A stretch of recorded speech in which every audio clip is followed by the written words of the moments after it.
This is an analysis from Alpha Business Media. Today, we're doing a deep dive that really forces us to, well, to completely overhaul our mental maps of South Asia. Forget that old picture of Nepal as a peaceful, isolated Himalayan buffer state. Yeah, that's long gone. The sources we've analyzed, they paint a very different and frankly a dangerously current reality. Nepal has rapidly transformed. It's the next critical flashpoint, an active, contested arena for that defining rivalry of the 21st century. China versus India. Exactly. And our mission today is very targeted. This isn't just theory we're discussing. We're trying to expose a high-stakes geopolitical game, one that has really concrete implications for investors, for CEOs, for policymakers. The outcome here played out on roads and power grids is going to determine market access, supply chain stability, and investment risk across the entire region for the next decade. And what really stands out in the sources is the clarity of the two competing visions facing Kathmandu. On one hand, you have China. The Belt and Road Initiative? Right. They're selling this revolutionary dream of trans-Himalayan connectivity. We're talking massive railways, high-speed highways, all designed to pull Nepal north, physically and economically. And the alternative? Well, that's the path championed by India with strategic backing from the U.S. through things like the MCC.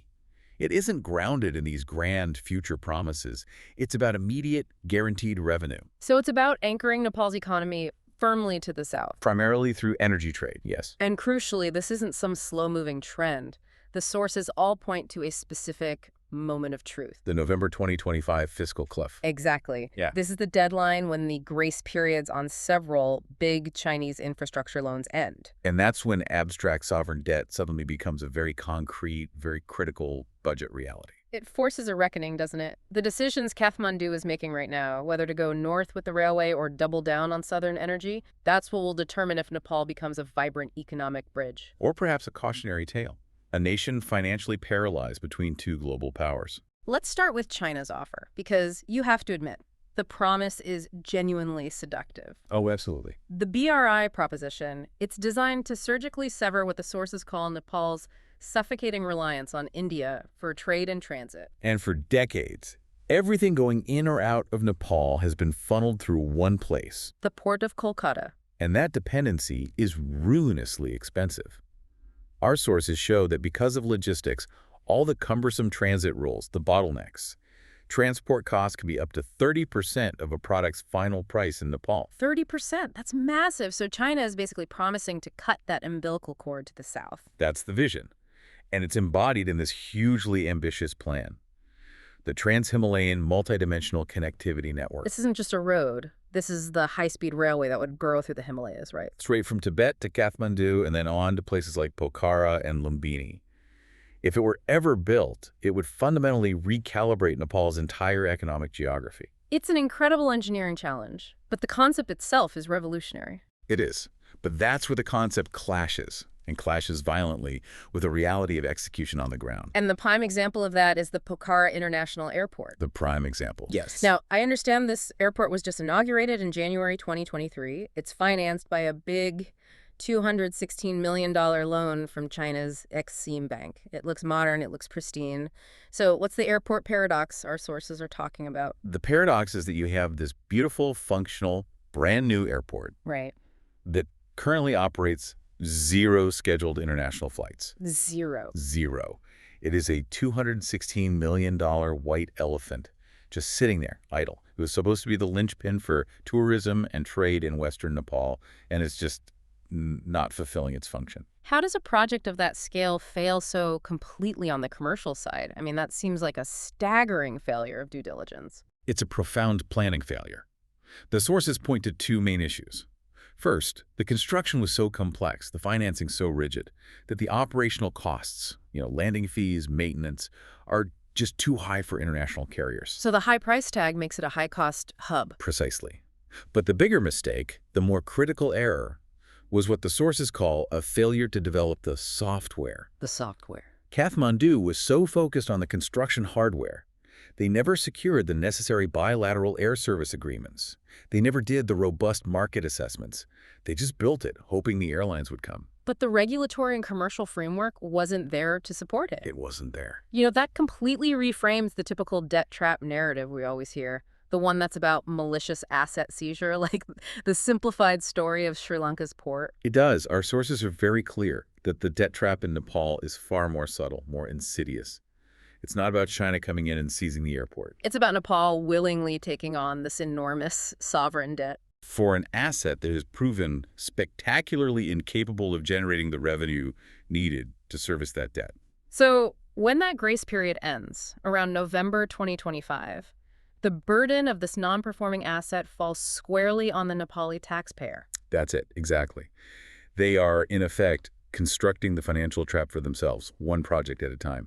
They're prioritizing the visible geopolitical win of cutting a ribbon over the fundamental economic viability of the project. Which makes the debt a long-term fiscal problem, not necessarily a tool for an immediate asset grab. A very serious long-term constraint. So if Beijing is selling this costly dream with, let's say, mixed results, New Delhi has executed a really potent and immediate counter-strategy from the south. A pivot to electrons. Exactly. And this marks a huge strategic shift for India. For decades, the relationship was dominated by that coercive big brother dynamic, the occasional trade blockade used as leverage. That's being replaced, and fast, by a dynamic of collaborative interdependence.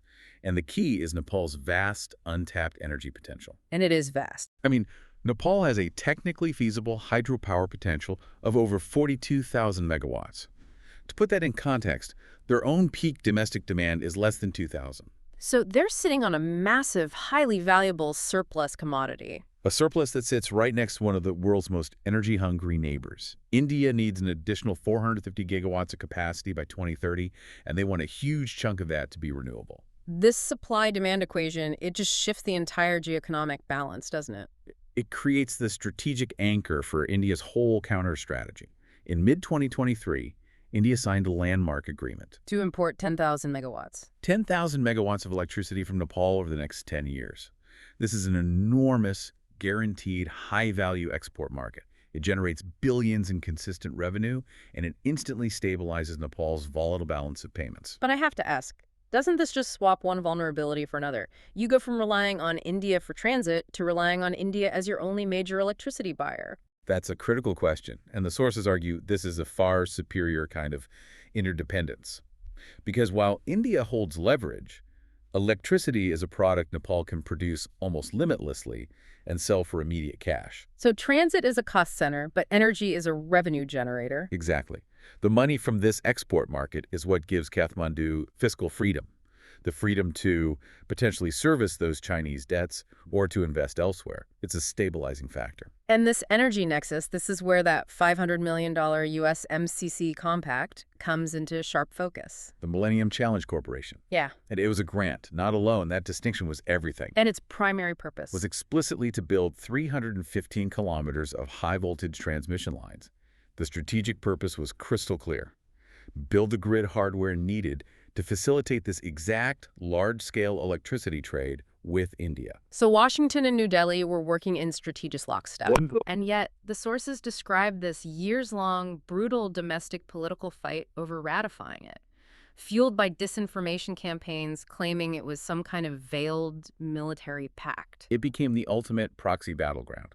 The whole debate was a focal point for the struggle between pro-Beijing and pro-Delhi factions within Nepal's political elite. So its eventual ratification was a huge signal. A major pragmatic tilt.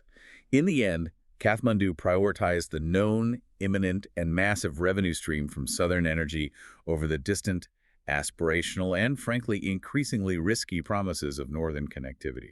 So we've covered the dragon's gambit and the elephant's embrace.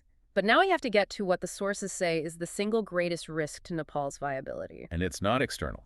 It's not. The threat, that they argue, isn't a choice between Beijing or New Delhi. It's internal. It's the volatile and fragmented nature of its own domestic politics. And this internal fracture is the mechanism through which these external projects fail, regardless of who's funding them. Nepal's system is just a perpetual cycle of unstable coalition governments. Prime ministers change constantly. And the consequence of that is policy discontinuity, which is just poison for any investor trying to plan a 10-year mega project. It's total paralysis. Mm-hmm. Imagine the process. One coalition signs a binding BRI framework agreement. A year later, that coalition collapses. A new one forms with different parties. Right. And the new government immediately puts all the last government's flagship projects, whether Mm. they're Chinese or Indian, under further review. This stop-start approach just accumulates massive costs and uncertainty. The sources also indicate this paralyzes the bureaucracy itself. It does. Officials become afraid to implement anything major because they fear the next administration will just reverse the policy and they'll be the ones held accountable. It creates total decision gridlock. So this instability, it becomes a direct, exploitable foreign policy liability. Absolutely. Because what it means is that external powers don't have to negotiate with a unified state. They can, and they do, exploit the divisions by cultivating relationships with individual parties, factional leaders, even specific prime ministerial hopefuls, They can play one against the other. ensuring no single, cohesive national interest can ever really emerge to dictate priorities. It makes that old metaphor Nepal as a yam between two boulders feel a bit outdated. Well, because the yam itself is no longer a unified piece. It's fragmented, with each piece pulling toward a different external power. And for business leaders, for investors, this political risk, it outweighs almost everything else. Dramatically. A contract, a license. It could shift or even be invalidated based purely on the latest backroom coalition deal in Kathmandu. It has nothing to do with market conditions or project performance. Given all this, the internal fragmentation, that looming November 2025 fiscal cliff, we need to move from analysis to foresight. What are the likely scenarios business leaders should be preparing for? The sources project three primary futures. The first, and the one with the highest probability, is what they call Scenario 1, muddling through. Which is basically more of the same. Exactly. It's a continuation of strategic ambiguity. Kathmandu will offer some symbolic, small-scale BRI projects to keep Beijing happy, but the fundamental focus will be on deepening that cash flow relationship with India's energy market. And the economic consequence of that. It's slow, but it's predictable growth. The economy stays tethered to India. But the critical part is that the rising cost of servicing debt on underperforming assets like that idle Pokhara airport starts to really strain public finances. Diverting funds from other crucial investments. Right. Then you have Scenario 2, the northern pivot.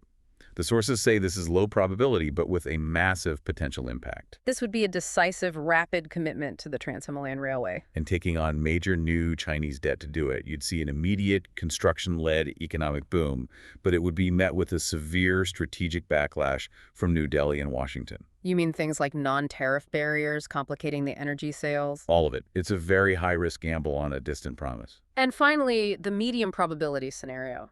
Scenario 3, the Southern Anchor. This is where those big transformative BRI ambitions are just shelved indefinitely. The entire policy focus shifts to maximizing their position relative to India. Fast-tracking hydropower, transmission lines, integrating into Indian value chains. So, steadier, more predictable growth. A more stable fiscal position, yes. But it's an acceptance of becoming, in essence, a specialized satellite economy to India. So we've laid out the core tensions. The promise of northern connectivity versus the certainty of southern energy revenue. And it's all happening against this backdrop of a fragmented political system that just struggles to commit. And that framework brings us to what the sources call the hard truth, one that goes beyond just China versus India. Which is That focusing on the external choice is a dangerous simplification. The real underlying crisis is institutional.